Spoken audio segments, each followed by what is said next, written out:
لبیک اللہم لبیک لبیک لا شریک لک لبیک ان الحمد والنعمت لک والملک لا شریک لک۔ بڑی غلطی جو حاجی کرتے ہیں، زائرین کرتے ہیں، وہ یہ ہوتا ہے کہ چونکہ گھر جیسا ماحول نہیں ملتا، گھر جیسا بعض اوقات آرام نہیں ملتا، کھانا گھر جیسا نہیں ملتا، تو اب شکوے شکایات شروع ہو جاتے ہیں۔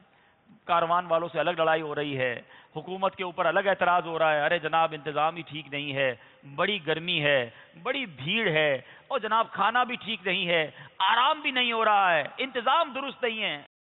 ایک بات بتاؤ، کیا ہم اس قابل تھے کہ ہمیں بلایا گیا ہے؟ ایک بات ذہن میں رکھنا، میں کب آنے کے قابل تھا، رحمت نے یہاں تک پہنچایا، ہم قابل نہیں۔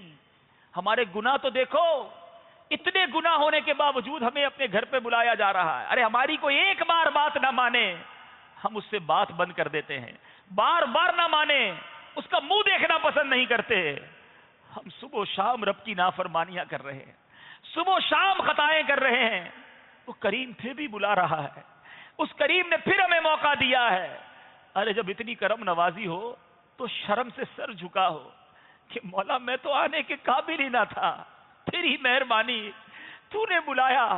یہ تصور جمائے رکھنا کہ میں مجرم ہوں اور مجھے مغفرت لینی ہے، مجھے بخشش لینی ہے۔ ذرا تصور جماؤ کہ ایک مجرم بادشاہ کے دربار میں جا رہا ہو، اس کی بیڑیاں لگی ہوئی ہوں، اسے یہ خوف ہو کہ بخشا جاتا ہے، یہ سزا سنائی جاتی ہے، امید یہ ہو کہ بخشا جاؤں گا۔ کیا اس کیفیت میں مجرم کے نخرے ہوں گے کہ میرے کھانے کا کیا ہوگا، میرے آرام کا کیا ہوگا، انتظامات کیا ہوں گے؟ ارے مجرم کو ایک ہی فکر ہوتی ہے، مجھے معاف کر دیا جائے۔ کسر نہیں چھوڑی مولا تجھے ناراض کرنے میں، پھر بھی مجرم کو تو نے بلا لیا۔ تیرے دربار میں آ گیا مولا، معاف فرما دے، بلایا ہے تو بخشش کر دے۔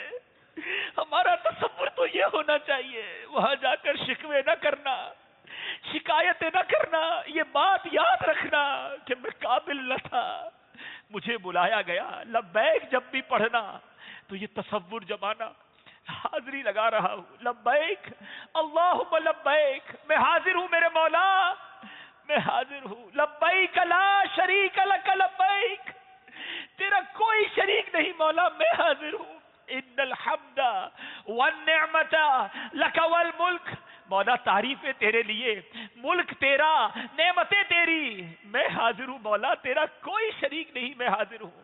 جب لبیک اس نیت سے پڑھو گے، ہمارے اسلاف کے واقعات تو پڑھو، امام زین العابدین امام ہیں، عبادت گزاروں کے امام ہیں، جب آپ نے احرام پہنا آپ کا رنگ متغیر ہو گیا، چہرے کا رنگ بدل گیا، لوگوں نے کہا حضور لبیک پڑھیے، احرام پہننے کے بعد لبیک پڑھنا ضروری ہے۔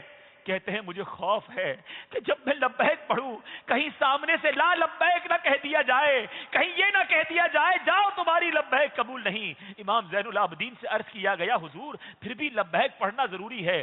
آپ نے لبیک پڑھی، آپ غش کھا کر زمین پر تشریف لے آئے اور آپ بے ہوش ہو گئے۔ آپ کی پورے سفر میں یہ کیفیت رہی، جب لبیک پڑھتے آپ کی حالت غیر ہو جاتی۔ سوچو حاجیوں، اے زائروں، ہمارے بزرگوں کا حال یہ ہوتا جب رب کی بارگاہ میں حاضر ہوتے، جب حرمین کا سفر اختیار کرتے۔ آج حال یہ ہے، حاجی ہنس رہا ہے، حاجی کھیل رہا ہے، مستیاں کر رہا ہے، دنیاوی باتیں کر رہا ہے، انتظامات پر جناب زبان ترازی کر رہا ہے۔ نہیں نہیں، نصیب والوں کو یہ سفر ملتا ہے، اس سفر کی قدر کرنا، لمحے لمحے شکر ادا کرنا۔ یاد رکھنا یہ پیسے نہیں جو تمہیں لے جا رہے ہیں، یاد رکھنا یہ اسباب نہیں جس کی وجہ سے تم جا رہے ہو، یہ میرے رب کی عطا ہے، یہ اللہ کی کرم نوازی ہے، تمہیں بلایا گیا ہے، تمہیں چنا گیا ہے۔ بار بار لبیک پڑھنا۔ لبیک اللہم لبیک لبیک لا شریک لک لبیک ان الحمد والنعمت لک والملک لا